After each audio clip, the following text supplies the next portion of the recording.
Live from the Breaking News and Weather Authority, this is WEAU 13 News at 10. The big story at 10, welcome to the weekend. We've seen some wild weather this past week, but now we're moving forward to something hopefully a little bit better. Many of you probably have plans over the weekend for the Easter holiday, so what can we expect the next couple days and into next week? Skywarn 13 Chief Meteorologist Darren Meyer here a little bit earlier tonight with a check of our weather. Hey, Darren. All right, Darren, thanks very much. Well, 7 men face felony charges after police say homeless men were recruited to cash fake checks from Eau Claire businesses. WEAU's Joe Nelson explains how the near $40,000 was stolen. New information tonight. La Crosse police have arrested 2 men who ran from the scene of a drug investigation last night. Dominic Boyland and Ernest Knox have been arrested tonight. While police were serving a search warrant last night at a house on Rose Street in La Crosse, the suspect's car pulled up. Officers ordered them to stop, but they took off. The car hit a squad and a street light. Police say 3 people were in the car and one of them was arrested. Officers found crack cocaine at that house as well. An area university will be implementing a policy that it says could help save lives. About 99% of students at UW La Crosse have voted in favor of the responsible action policy. Students who call campus police if they or a friend have had too much to drink and need medical help won't get a ticket from police or be disciplined from UWL. But students could get in trouble if they don't cooperate. Students may also be required to go through an alcohol education program. I feel like it's a good thing if it's going to protect people's safety and health concerns. If people are responsible enough to call knowing that someone was in danger. I think it's a good idea because right now I think people are scared to help out their friends who. Well, UWL says the plan is for the policy to go into effect in the fall of 2014. It hopes the city of La Crosse and La Crosse County will adopt similar policies. A judge has tossed out the blood alcohol test of a former bishop charged in a deadly hit-and-run crash in Sun Prairie near Madison.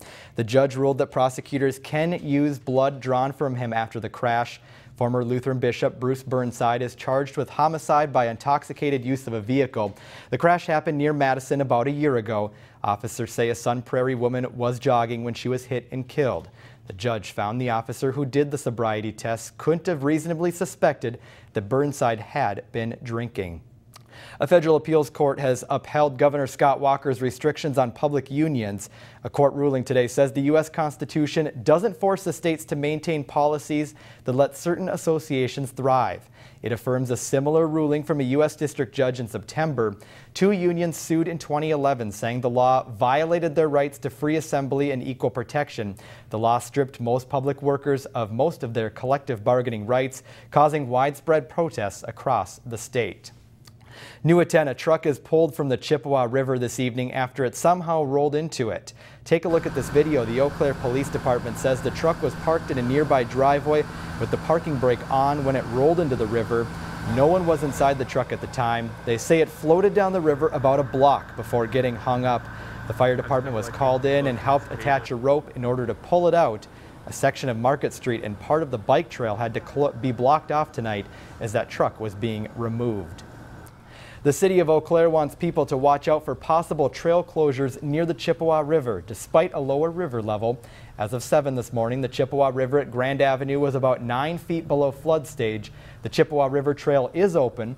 The level was higher earlier in the month. With the expected shower and warmer temps, which leads to more melting, the city will be monitoring the level throughout the weekend.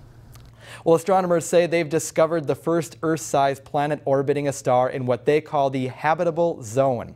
The planet was found with NASA's Kepler Space Telescope. UW Stout astronomer Alan Scott says the planet named Kepler 186f is comparable to the size of the Earth and orbits a star in the habitable zone. Basically, that's the range of distance from a star where liquid water might be on the surface of the planet. It's in that range, but it's more towards the farther away. So to some degree, a large portion of this planet's surface would be like conditions in the movie Frozen. The water is going to be frozen, but a large portion of the area will still have, believed to have liquid water. Very interesting. Scott says there have been dozens of other planets studied by the Kepler telescope. So stay tuned for more information on life beyond Earth.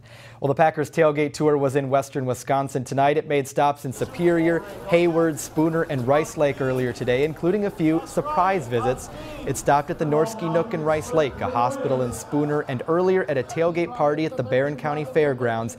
It's a 5-day trip to surprise Packers fans across the state, getting them excited for next year. This is fun. For everybody to come here to see the players that are donating their time, their efforts to raise money for a good cause is an outstanding process, and I wholeheartedly support everything that they possibly could do. The big thing with the players is they use their aura about them, to bring the people in, and people see that they're just normal people too.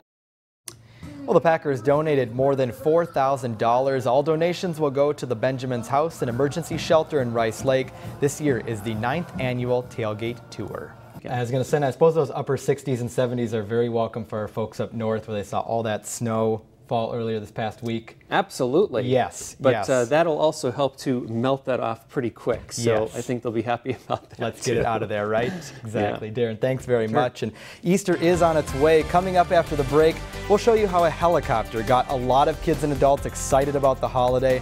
Also, the highly controversial Keystone XL pipeline hits a bump in the road today. We'll tell you what happened. You're watching WEAU 13 News at 10, and we got this too. It's been a hot issue recently on social media when a mom in Arizona is accused of leaving her 2 young kids in a car. But up next, a petition to have the charges dropped. We'll be right back. Accusations of child abuse against a jobless Arizona mom sparked outrage across the country and a lively debate on our Facebook page. Last month, Scottsdale police say they found Shanesha Taylor's 2-year-old and 6-month-old sons in a car with nobody around, sweating and apparently in distress. The temperature inside was reportedly more than 100 degrees. Taylor was at a job interview nearby. A petition with thousands of signatures urges the county to drop the charges. This week, the county attorney said he's moving forward with the prosecution. The State Department has extended the review period for the Keystone XL pipeline, which means no decision will be made on it until after the midterm elections. The State Department did not give a time frame, but cited a recent decision by a Nebraska judge overturning a state law allowing the pipeline's path through the state. The delay will likely allow the Obama administration to avoid making a final decision until after the November election. And tens of thousands of marshmallows dropped from the sky in Michigan today, much to the delight of children below. Take a look at this video. I love this. The Easter Bunny's helicopter flew over Wayne County for the 30th annual marshmallow drop. About 20,000 of the fluffy sweet treats fell from the skies. Now children weren't supposed to eat the marshmallows, but they were able to turn them in for prizes. And had it been me, I would have definitely probably eaten them and taken the prizes. Coming up in our consumer segment, find out why experts say if you're graduating college soon, you are doing it at the right time. And next, we'll tell you why you may be digging a little deeper into your pockets to fill that burrito craving. We'll have the details next. You're watching WEAU 13 News at 10.